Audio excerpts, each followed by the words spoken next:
Have you ever wondered about the intricate history of Israel and the Palestinian territories that border it? These areas, at the heart of the Levant, have been a hotbed of numerous disputes and conflicts going back for centuries. The Levant, from the French word lever to raise, alludes to the rising of the sun in the east and typically references the Near East nations of Cyprus, Israel, Jordan, Lebanon, Palestine and Syria. Historically, denoting the intersection of Western Asia and the Eastern Mediterranean. It is renowned for its cultural, religious and historical significance and has remained the epicenter of various civilizations and conflicts throughout history. And what are these occupied territories at the heart of the Levant that we hear about so often?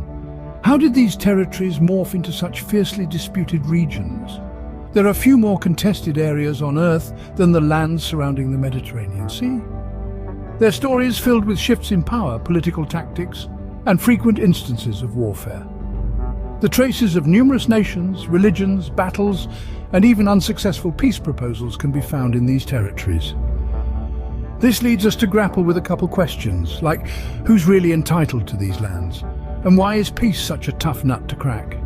Our journey begins in the ancient past, where the saga of territorial transfers first takes shape. Over the millennia, these lands have been a chessboard for empires, each leaving their indelible imprints. All of these entities marking their era with unique traditions, religious and cultural. As we move to the more recent past, we find these lands caught in the tumult of the Israeli-Palestinian conflict, the borders morphing and changing with the rise and fall of power.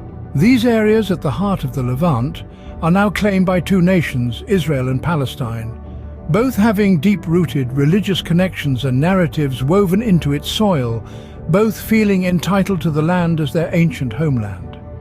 Can they coexist peacefully? This question brings us to the concept of the two-state solution. A two-state solution assumes that the answer is yes to the question of coexistence. Unfortunately, history has shown that this utopic peaceful arrangement may be unattainable. After all, a two-state solution was previously established with the UN Partition Plan for Palestine in 1947, but in 1948, under what Palestinians call the Nakba, Israel took significant portions of those partitioned areas and took even more in the 1967 Six-Day War, forcing Palestinians into exile on both occasions. Let us also not make light of the fact that it has been primarily Arab factions in every subsequent attempt to achieve a two-state solution that have undermined the efforts, and more than once, started another war instead. Plus, the desire for total control of the area by Arab leaders will always view anything less than a from the river to the sea solution as unacceptable. This area's unprecedented number of owners makes finding a rightful claimant complex. Jerusalem alone has been destroyed twice, attacked 52 times, taken by siege 23 times, and captured or recaptured 44 times. In biblical times, the land was initially inhabited by nomadic tribes, the most prominent of which were the Canaanites. The Israelites, led by figures like Joshua, later settled in the region, forming the Kingdom of Israel and later the Kingdom of Judah. It's of worthy note to mention that Judah was centered in the highlands of Judea, where the capital Jerusalem was established. Jews are named after Judah and are primarily descended from it. From the 8th to 6th centuries BC, the Assyrian, Babylonian and Persian empires conquered the region. When the Assyrians conquered the Kingdom of Israel, the 10 northern tribes are exiled, and several thousand Israelites from the Kingdom of Israel were forcibly relocated to the Neo-Assyrian Empire. The Babylonians conquer the Kingdom of Judah in the 6th century BC, leading to the era of Babylonian captivity. Solomon's Temple, also known as the First Temple, was destroyed during the siege of Jerusalem by Nebuchadnezzar II of the Neo-Babylonian Empire in 587 BC. In 539 BC, less than a century after its founding, the legendary Persian king Cyrus the Great conquered Babylon and allowed the Jews to return to their homeland. Alexander the Great's conquest brought Hellenistic rule to the region, followed by the Ptolemaic and Seleucid empires. Jewish independence was briefly restored in the 2nd century BC when the Maccabees successfully revolted against the Seleucids and established the Hasmonean kingdom. Next, the area saw Pompey's conquest bring the region under Roman rule. The Roman Empire took control of the area in the 1st century BC.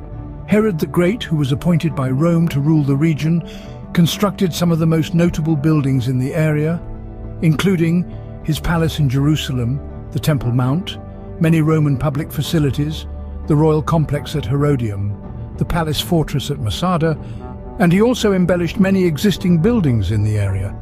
Unfortunately, Roman rule and its intensification leads to increased tension in the region.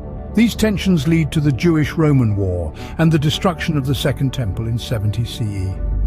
This uprising, known as the Great Revolt, sees the area's Jews rebel against Roman rule and leave the area contested for decades. Then there were the Byzantine and Islamic periods from the 4th to 7th centuries CE. After the division of the Roman Empire, the Eastern Roman Empire, also known as the Byzantine Empire, controlled the region until the Arab-Muslim conquests. The Arab-Muslim forces, led by Caliph Umar, conquered the area in the 7th century. The Arab-Muslim conquest is what led to the spread of Islam in the region. This was followed by the Crusader period from the 11th to the 13th centuries CE. During the medieval Crusades, various Crusader states were established in the region, including the Kingdom of Jerusalem. This period sees the area now under Crusader control, with various European powers asserting dominance, including the Mamluks and Ottomans from the 13th to 19th centuries. It was the Mamluks that conquered the region from the Crusaders. This Mamluk-Ottoman Empire controlled the area for centuries until the end of World War I. After World War I, the League of Nations mandated the region to the British, leading to the establishment of the British Mandate for Palestine. The UN Partition Plan of 1947 recommended the partition of Palestine into Jewish and Arab states. We have now progressed the timeline to the current situation between Israel and Palestine. In modern times, there have been multiple wars and ongoing conflicts between Israel and its neighboring Arab states. The Israeli-Palestinian conflict is a continuous dispute over not only the territory, but refugees, statehood and religious sites as well. Now it's time we discuss the often tried fix we referred to earlier, the two-state solution. Despite the appeal of a two-state solution, numerous attempts have failed over the years. This scene will take a look into the various initiatives proposed to achieve this elusive goal and explore why they haven't yet succeeded. The United Nations first proposed a two-state solution in 1947 under the UN Partition Plan. This plan was rejected by the Arab nations and the Palestinian leadership, leading to the Arab-Israeli War of 1948. Subsequent wars, including the Six-Day War of 1967 and the Yom Kippur War of 1973, further complicated the territorial disputes and hardened positions on both sides. In 1993, the Oslo Accords, facilitated by the United States, proposed a phased approach towards Palestinian self-governance, with the ultimate goal of achieving a two-state solution.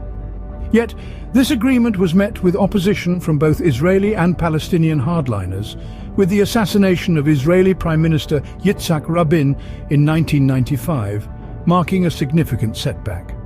In 2000, the Camp David Summit, led by US President Bill Clinton, aimed to resolve the final status issues, including borders, security, Jerusalem and refugees. However, disagreements over these contentious issues resulted in the collapse of the talks, leading to the outbreak of the Second Intifada.